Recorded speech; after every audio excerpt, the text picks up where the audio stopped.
He chose not to play BGH here, which indicates to me that he knows it's not supposed to be in the deck. Yeah. I would He say didn't the even same. play Jade Idol. Didn't even try. He would have played BGH here every time had Yeah. it been in the core list. I don't think there's any world in which you don't. This card is just too good. So he's gonna play this out as though it was not the big game hunter to give Kolento the vanilla chance of playing the game out. But the admin lists, the admin rules should probably specify that there's a loss attributed to the player if it is indeed not in the list. That being said, BGH, let's talk about this little buddy. I wonder what Pavel was doing with that card in the list. I'm guessing it No was clue, laddering man. with it and targeting something specific. Must have. No clue. I mean, maybe it's a wild list and just plays around that, Dr. Boom. Oh, I guess. All right. He is going for that draws, those draws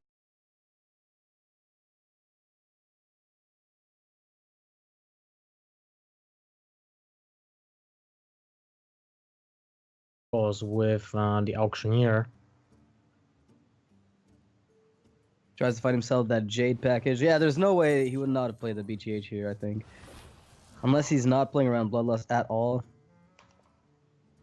At the moment, based on the Bloodlust damage on the board that's coming up, that should be lethal in favor of Kolento if there's no taunts or armor ups coming from Pavel. And it looks like because he didn't play the Feral Rage, he's going to be exposed to the Bloodlust and just lose anyway. Because that's a way of conceding. Yeah, and that Bloodlust is indeed going to be enough for Kolento to push for the lethal, and he is going to take the game. 2-1 in the series. All right, so regardless of the admin decision on this, no worries. It doesn't change anything here. I think just Pavel knew that it's a mistake on his part, and he just can't play the card. Basically, it's a blank, and he lost the game anyway, so no problem at all. Well, now we're onwards to Kolento's last deck, and that is going to be the Quest Rogue, I believe. And Quest Rogue is extremely well favored against both of the decks left for Pavel. I mean, that Crystal Rogue against Jade is fantastic. Against Taunt Warrior, it's also pretty sweet. So let's go. That is true. I mean,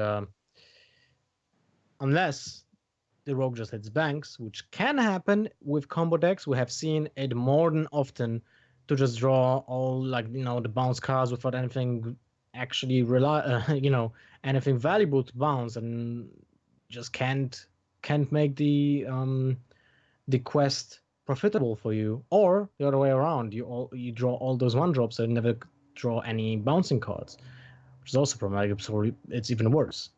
Yeah, we've had it happen before where one of the big things too is that the warrior can actually tempo you out with taunts alone. So even if you're supposed to be able to bounce them, bounce your chargers back and kill all this stuff, if he just gets that taunt curve going, sometimes it's enough to deal too much damage to you because you end up throwing your guys to stay alive, and that puts you so far behind on the quest that you just lose the game. It's a matchup where you're really all in on the quest because the moment it's done, you snowball out of control. Yes, that's true. So which deck would you choose as Pavel in this case?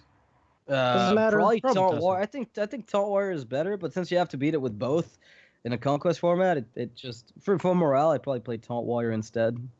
But yeah, but at the same time, there's no difference in the result, right? It can be a 3-0, it can be a 3-2. It doesn't matter because the tiebreaker for the group is actual head-to-head and not just the small points.